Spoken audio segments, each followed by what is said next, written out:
Hello everyone, welcome back to my YouTube channel, and today I'm going to be giving my match predictions for week 25 Premier League fixtures. And what is amazing set of results we just had for week 24. Obviously we've got some other amazing fixtures like Liverpool and Leicester. Let's see what happens there. Manchester City v Brentford today, let's see what happens there as well. But honestly, the other week 24 fixtures have been amazing. We saw Newcastle's new signings show up like Trippier. St. Maximum showed that he was fresh, rejuvenated the game against Everton. We also saw other amazing results like Burnley actually pick up a point at Turf Moor against Manchester United. So let's just hope for more goals, more drama, more thrills, and more upset when it comes to week 25 Premier League fixtures.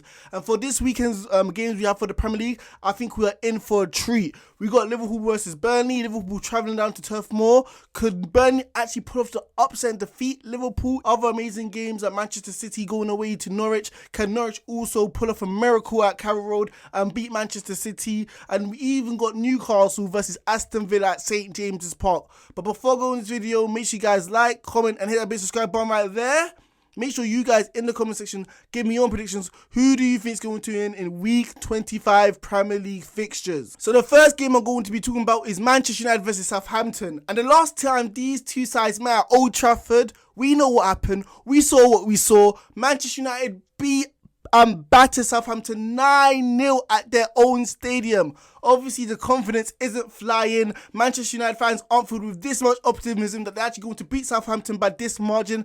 And if you ask any Manchester United fan this weekend if they would accept a 1-0 victory against Southampton, every single Manchester United fan would take that result right now, considering the fact that they haven't won in their last two games against teams they really should be beating. But going into this game against Southampton, Manchester United fans aren't going to be filled with much spirit, much confidence. Like I've said, they've literally drew against Burnley, who only were able to muster 2 shots on target all game against Manchester United. Maybe it was even 3, but honestly, Burnley really had only 1 shot on target, which was a real threat in terms of the game. Yes, they had a spectacular effort, but other than that, Manchester United dictated the game in the first half, and they really should have sealed it. This performance against Burnley was literally deja vu with the performance against Middlesbrough. So even if you didn't watch the game against Burnley, the game against Middlesbrough would have showed you exactly what Manchester United are like.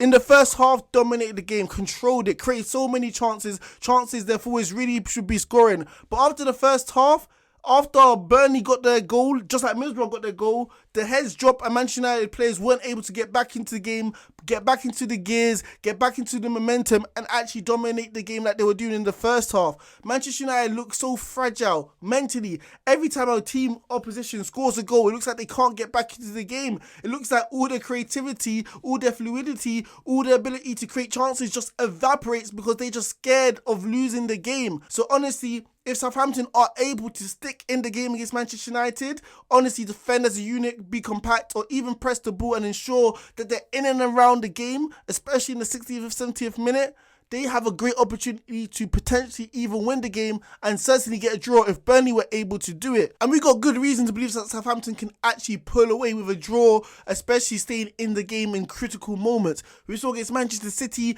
being undefeated against the English champions home and away this season, going away to the Olympic Stadium, picking up all 3 points against West Ham, winning 3-2 against them, even though they conceded 2 goals, showing some mental toughness there. So going into this game, honestly, if Manchester United perform as inconsistent as they did throughout the whole season this year, I just don't see how they're going to beat Southampton.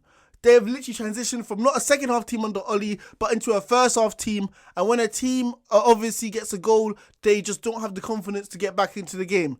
So going in this game, Manchester United not only lack confidence, their home record at Old Trafford isn't superb throughout the last few years or so. Yes, Rangnick has improved them defensively, but it just looks like they've lost that clinical nature in the final third to seal games. Ronaldo has had his worst goal drought in the last 5 to 6 games, pulling a strop when he came on the pitch and didn't really look like himself. Maguire obviously got ripped by Weghorst when it came to the goal. No agility, no sense of reading the game to pressurize or even drop off to Weghorst to let him receive the ball. So if Rangnick actually sticks with Maguire and plays the captain, Adams and Broja, although not the most clinical players, can actually cause some threats to Harry Maguire and latch onto him because he's Manchester United's clear weakness at this moment. But going into this game, honestly, I'm going to be predicting a 1-1 draw. I just saw a performance Southampton did against Manchester City. We'll see what they do against Tottenham. But the way they were resilient, defending as a unit, as a team, that back line held Manchester City only to 1 goal at St. Mary's, I think with Manchester United nowhere near as good as Manchester City going forward, I think Southampton will be able to pull this result off, especially since they will be wanting revenge since the last time they came to Old Trafford. So the next game I'm going to be predicting is Newcastle versus Aston Villa, and I feel like these two teams are the most exciting teams, the most exciting propositions so far after the January transfer window, because both sides have been busy buying players. We have seen spurts and moments of brilliance from players from both clubs. Coutinho pulling off a great goal against Manchester United to secure Aston Villa a 2-2 draw when they were losing 2-0. And we also saw Trippier score an amazing free kick against Everton, the likes he did against Croatia a few years ago in the World Cup semi-finals, securing Newcastle all 3 points. So going into this game, there's so much anticipation, so much enthusiasm for both set of fans that potentially maybe that either side could win this game. But going in this game, I want to start off with Newcastle. And I feel like this is the first real moment that the Newcastle fans can really back this side, because now they got the owners, they got the manager, and now they got the proven players. Like I said, Trippier scored an amazing free kick, showing that he's a set piece danger on any moment. Obviously with the crosses he was putting in against Everton, creating havoc. Other moments as well, St. Maximum obviously looks fresh and rejuvenated from the winter break as well. He was literally ran into the ground because he was the only real creative outlet, but now he has other players to rely on, other players who are actually decent and don't have to always play through him. So there's so much to be happy about, so much to be joyful about for a Newcastle fan. And I feel like this game against Aston Villa may be in for a shock, because Newcastle will have St. James's Park rocking, because like I said, they actually have a product of a team they can actually get behind in this game. However, I feel like Steven Gerrard will drill this into the Aston Villa players' psyche, and I feel like they're mentally tough. I feel like they'll be able to deal with the pressure, deal with the atmosphere at St. James's Park, because we've seen them do it before against tougher oppositions. Obviously going away to Everton, and I know obviously Aston Villa isn't Everton's rival, but the way the Everton fans were giving Steven Gerrard stick, you would have thought it was a Merseyside derby. We also saw Aston Villa go 2-0 down against Manchester United, come back 2-2. We saw them play Liverpool tough, only losing 1-0. We saw them play Manchester City tough, losing 2-1. So they have the spirit, the determination to deal with these sort of threats when it comes to rocking ground or great teams.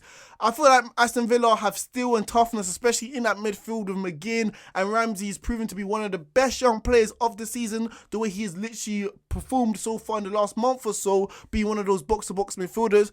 So I feel like this game is going to be a great entertaining game to watch, especially with new signings, with fans wanting to watch. Going into this game, I think it's going to be filled with goals and drama.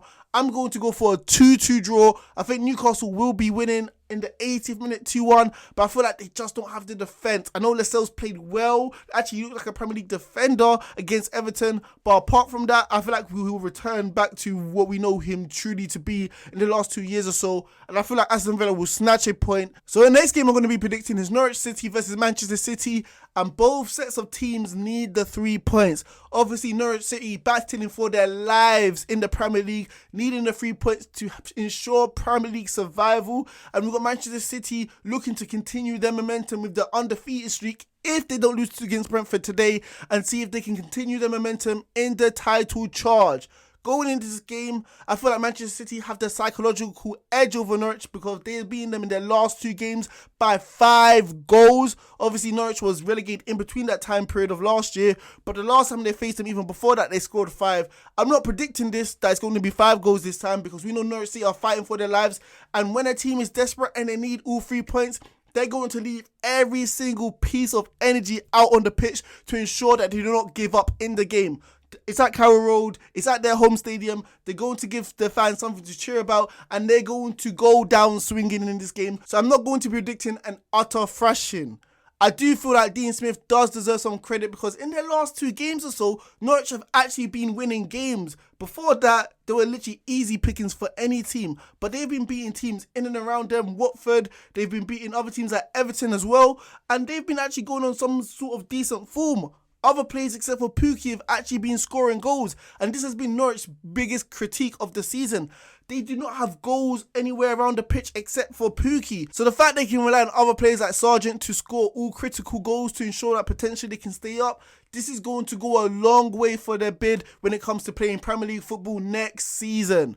But going into this game, I feel like there's only one winner. There's not much real analysis to do with this because we know Manchester City, when they play lower half teams, they're going to absolutely batter them.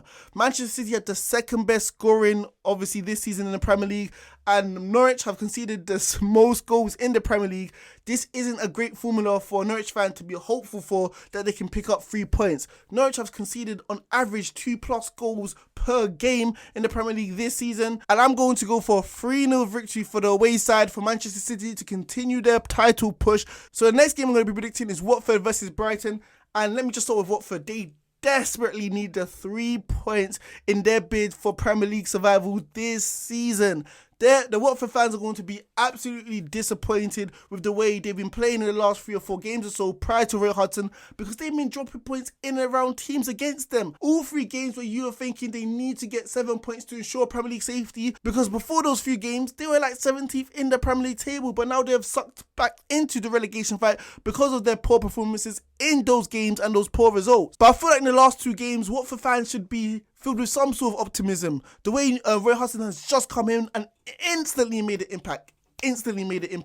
The way he's been able to improve the defence, only conceding 1 goal in the last 2 games, maybe not getting the wins they need. However, holding teams to 0-0 goals at Burnley, I know that's nothing to be proud of, but still, Watford have not been able to keep that many clean sheets, if any, this Premier League season. So obviously this is a massive jump, and you need to keep clean sheets if you're going to stay up in the Premier League. Although Roy Hodgson doesn't play attractive football, I feel like this is the brand of football they need, especially since Ranieri wasn't able to secure and potentially help them defensively be harder to beat. Going in the game against Brighton, I feel like it's going to be simple. I think Roy Hodgson is going to let Brighton have 70% of the ball like he did against West Ham. Let them have the ball, let them dictate the play, let them press Watford on the front, and Watford will be defending with 2 banks of 4 against Potter's men, and literally be like to Potter, you break us down, you beat us.